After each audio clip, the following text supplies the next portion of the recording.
নমস্কার বন্ধুরা, আশার রন্ধনশালায় আপনাদের স্বাগত। সবাই ভালো আছেন তো? আমিও ভালো আছি। আজকে আমি আপনাদের সঙ্গে পনিরের একটা সম্পূর্ণ নিরামিষ রেসিপি শেয়ার করছি। এটা পুজোর দিনেও বানিয়ে খাওয়া যায়। এর জন্য আমি প্রথমে একটা মিক্সার গ্রাইন্ডার জারে 1/2 ইঞ্চি আদা, 3টে কাঁচা লঙ্কাকে এরমভাবে ভেঙে ভেঙে নিয়েছি। আর দিয়েছি 2টো মিডিয়াম সাইজে টমেটোকে ছোটো ছোটো টুকরো করে কেটে নিয়েছি। এতে আমি কাজু, ক্রিম বা দই কোনোটাই ইউজ করব না। এবার এর একটা স্মুথ পেস্ট আমি বানিয়ে নিয়েছি। অন্যদিকে কড়াতে আমি 1 চামচ 2 চামচ মতো ঘি দিয়েছি। নিরামিষ রান্না তো, তাই একটু আমি ঘি দিয়েছি 2 চামচ। আর দিলাম 1/2 টিস্পুন মতো গোটা জিরে ফোড়নে, 5টা গোলমরিচ, 1 টুকরো দালচিনি, 2টো ফাটানো এলাচ। এবার এই ফোড়ন থেকে যখন সুগন্ধ বেরোবে তখন ওর মধ্যে আমি আগে থেকে টমেটো, কাঁচা লঙ্কা, আদা যে বেটে যে একটা পেস্ট বানিয়ে রেখেছিলাম সেটা দিয়ে দিলাম। এবার ওইটা একটু আমি কষিয়ে নিচ্ছি। এখানে দেখেছেন কি, আমি কিন্তু খুব বেশি একটা তেল বা ঘি কোনোটাই ইউজ করিনি। রান্নাটা আমি 2 চামচ ঘিতেই করছি।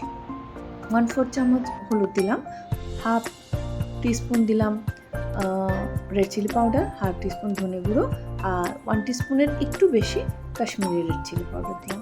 কাশ্মীরি রেড চিলি পাউডার দিলে রঙটা সুন্দর হয়, ঝালটা অতটা হয় না। এটা আমি মিনিট 2 মতো কষিয়ে নেব। আর কি করব, মিক্সার গ্রাইন্ডারে 1/4 কাপ মতো জল দিয়ে ভালো করে ধুয়ে আমি এর মধ্যে দিয়ে দিলাম গ্রেভির মধ্যে।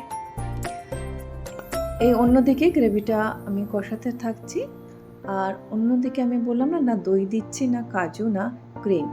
তো এখানে আমি 3 পিস মতো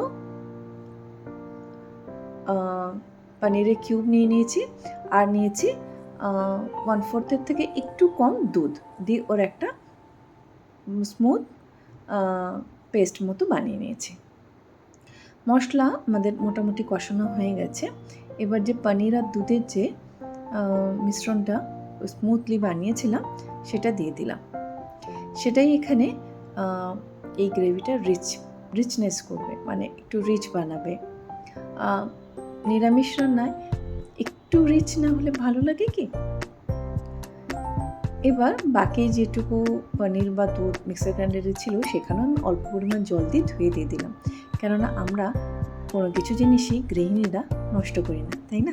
সে মশলাই হোক বা অন্য কিছুই হোক। কিছুক্ষণ মিনিট 2 মতো এই গ্রেভিটা ফোটানোর পর ওর মধ্যে ঘরেতে একটা ছোট ক্যাপসিকাম ছিল, সেটাকেও টুকরো করে দিয়ে দিয়েছি।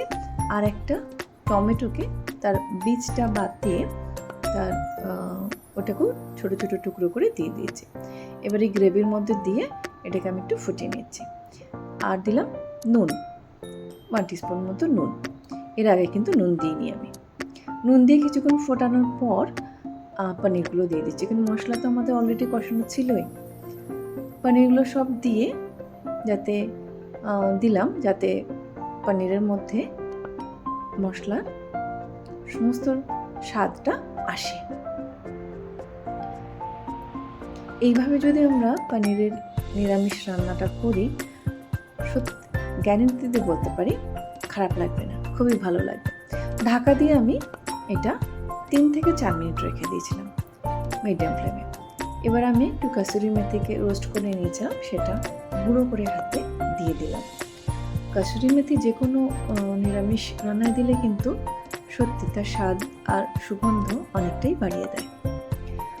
একটু হালকা হাতে নাড়াচাড়া করছি, কারণ এই পনিরটা মালাই পনির খুব একটু সফট হয়, খেতে কিন্তু খুব ভালো হয়।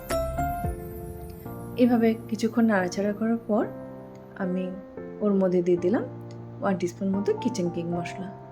এই কিচেন কিং মশলাটাও যে কোনো নিরামিষ রান্না দিলে খুব সুন্দর সুগন্ধ হয়। এটা দিয়েও কিছুক্ষণ আমি নাড়াচাড়া করে দিলাম। এখানে কিন্তু আমি ফ্লেম রেখেছি লো। কিছুক্ষণ ঢাকা দিয়ে রেখে দেবো লো ফ্লেমে। নিরামিষ রান্না তো তাই একটু অল্প করে মিষ্টি দিলাম। এটা অপশনাল, আপনারা যদি না চান নাও দিতে পারেন, তবে মিষ্টিটা দিলে খুব ভালো লাগে খেতে। মিষ্টিটা দিয়েও একটু ভালোভাবে নাড়াচাড়া করে দিচ্ছি, যাতে মিষ্টিটা বা চিনিটা যেটা সেটা গ্রেভির সব জায়গায় সমানভাবে তার স্বাদটা আসে। এবার আমি ঢাকা দিয়ে কিছুক্ষণ রেখে দেবো, কেননা আমাদের নিরামিষ পনিরের এই রেসিপিটা একদম রেডি হয়ে গেছে। গ্যাস অফ করে দেবো। এবার যে প্লেটে সার্ভ করব সে প্লেটে সার্ভ করে দিচ্ছি, আর উপর থেকে একটু ধনেপাতা আমি ছড়িয়ে দিয়েছি। আশা করছি আমার রেসিপি আপনাদের ভালো লেগেছে। ভালো লাগলে আমাকে কমেন্ট করে জানাবেন। আমার রেসিপিটি যদি ভালো লাগে আমার চ্যানেলটি সাবস্ক্রাইব করে দেবেন। ভালো থাকবেন, সুস্থ থাকবেন। ধন্যবাদ।